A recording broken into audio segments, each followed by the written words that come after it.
Torej, v prejšnjem videu smo spoznali, zakaj je gibanje iz kolčnega sklepa tako pomembno in zavaruje vaš hrbet. Ker sile prenesete iz hrbtenice v kolčni sklep. In tako ne dražite hrbta več in v bistvu izvajate gib iz kolka, ki je sklep, ki je ustvarjen za prenašanje sil. Kolčni sklep je izjemno dobro gibljiv. In tudi zdaj, ko boste se naučili gibanja iz kolčnega sklepa, boste vi dejansko dobili in natrenirali telo, da postane bolj gibljivo v kolčnem sklepu. Ampak, da dosežemo gibanje in gibljivost in moč v kolčnem sklepu, moramo nujno osvojiti ta naslednji korak. To je pa korak učenja pravilne stabilizacije trupa. Zakaj je pravilna stabilizacija trupa tako ključna? Dve stvari. Če ne boste imeli stabiliziranega trupa med dvigovanjem, delom, športom, pravili in tako naprej, potem se bodo sile prenesle na gibanje v hrbtenici. To pomeni, da če mi ne bomo hrbtenice stabilizirali medtem, ko nekaj dvignemo, če ne bo stabilna, potem to pomeni kaj? To pomeni, da bo gibanje in pa sile se bodo vršile na hrbtenične sklepe in s tem bo možnost poškodbe večja. Če mi hočemo dobro dobiti gibljivost v kolkih, moramo naučiti torej telo, da je sposobno stabilizirati ta del. Namreč poglejte nekaj pomembnega in sicer, če mi imamo gibljivost, pa vse, kar delamo iz hrbta, pomeni, da bodo kolki slabo gibljivi, ker je telo navajeno gibanje dobiti iz ledvenega dela.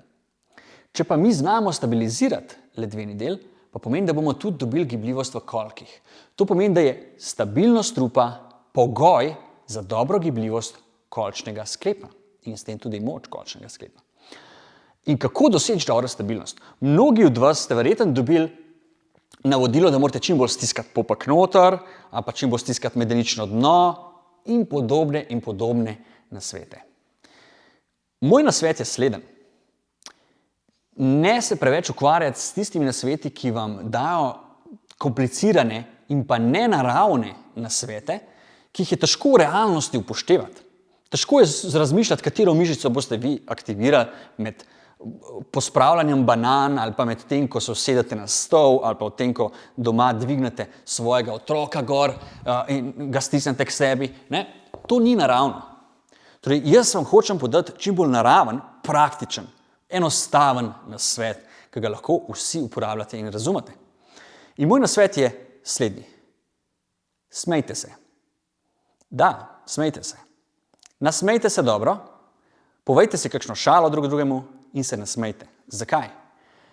Kajti medtem, ko se nasmejimo, se vam vklopijo celoten del trebušnih mišic, ne samo spredaj, pač pa tudi iz strani in iz hrbtnega dela. To pomeni, da med smejanjem dejansko tudi tisti, ki mogoče ne veste, kako zavestno aktivirati, stabilizirati trup, boste s smejanjem vsekakor videli. Torej, dajte si roke ob pas in dajte se malo zasmejati. Dajte se malo nasmejati.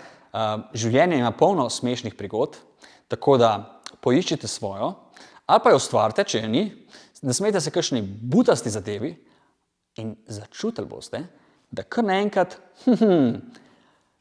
so tele mišice okoli trde. In veste kaj? To je stabilnost. To je stabilizacija. To je to, kar od vas zahtevam in želim, da se naučite. Prvi korak gibanje v kolkih, drugi korak stabilizacija trupa.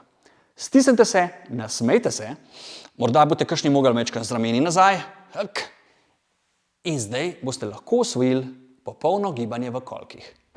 Torej, bodite čvrsti in potem lahko dvignete katerokoli breme.